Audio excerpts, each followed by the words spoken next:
All right, what's up? My name is Alvin. I'm a 20-year military veteran. I have some time in law enforcement, and I like making videos that keep you situationally aware. Situational awareness is not just tactical, it's practical, and you need to be aware of what's going on in your environment, whether it's your physical security and safety, or whether it's your digital security and safety, or even your health. You must know what's going on so you can take appropriate action, so that way you can keep yourself, and if you have a family, keep them safe.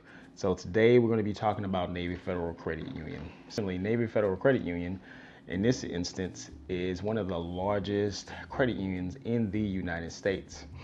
And because of this can be a significant problem for a lot of people just due to the fact that they have so many members. They have almost like 15 million members. They have branches across the globe, and they're at the heart of helping our military get the banking and everything that they need. What we're going to talk about though is this data leak. So Navy Federal leaked almost 400 gigabytes of data. All right, so just to put 400 gigabytes in perspective for you, that is 400,000 photos, 285 hours of a HD video, 100,000 songs, and roughly about 200 HD movies. So that is a lot of data that has been exposed, and we're dealing with this once again. So if you're a Navy Federal Credit Union member, this is something I want you to be aware of, because I haven't heard of anybody getting any notifications of this incident. And you may not have seen it. You may not be even aware that they had this data leak. One of the things, if I were you, lock my credit report immediately if you don't do that anyway. That's something that you should just do year round. That way, if you want to get credit, you can unlock it. There are 3 credit bureaus, so you want to do that with each credit bureau. Lock your credit, keep it locked until you need it. Also, there are things you can do to secure your account. I got an upcoming video about that, so subscribe if that's something that you're interested in. So in hacking, you have white hats and black hats. The black hats are your bad characters. They are looking to seize the opportunity and use it for their benefit. White hats are hackers that either work for a company, or sometimes companies will hire white hackers to see if there are any vulnerabilities in their system in order to fix them and patch them. And then sometimes these white hats, they're just out here looking, because companies will even offer rewards. And sometimes people just do it because they don't want data to be compromised, and they just enjoy doing this type of stuff. So this guy right here, and this article is on Hack Read, and I'll make sure I post the link in the description so you can read the full thing.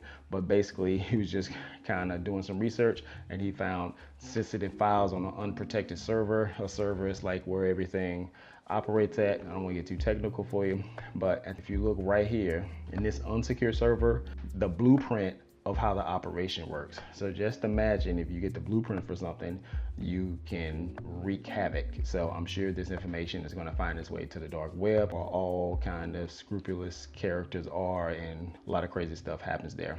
But here's something that I don't think people even think about or even realize, even though we went through the pandemic and a lot of people were working from home. Navy Federal, as well as a lot of other financial institutions, have work at home employees. Some of those people you call when you call your bank and maybe you lost your card, or there was a charge in your account and you're trying to figure out what's going on. Sometimes those people at home, because I'll never forget, a couple of years back, being in law enforcement, I went to a shooting, and when you go to a shooting, you're going through the neighborhood, what you call a canvas. You go knock on door to door, trying to see if anybody saw anything, heard anything. Maybe they have a video camera that may have captured the event that happened. And one of the ladies, when we knocked on her door, she was like really hesitant and kind of rushed, because she was actually working. And just so happens this particular lady worked for Navy Federal, and she was on the clock. So she was like, I'm at work right now and I got to get back. I wonder how many times, not just from a hacking standpoint,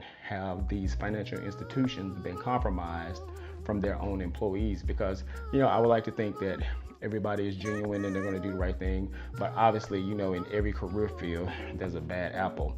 So I'm sure Navy Federal and some of these other banks have had people who compromise information, and if it's not the people who directly work for those institutions, then they might have someone in their household who is listening and overhearing or trying to record, because when you call up, you normally have to give some type of information to verify you so they can access your account. They don't just randomly have access to your account. Which leads me into the other breach that we had this week, which is Tenable. Tenable is a security company, which is another problem.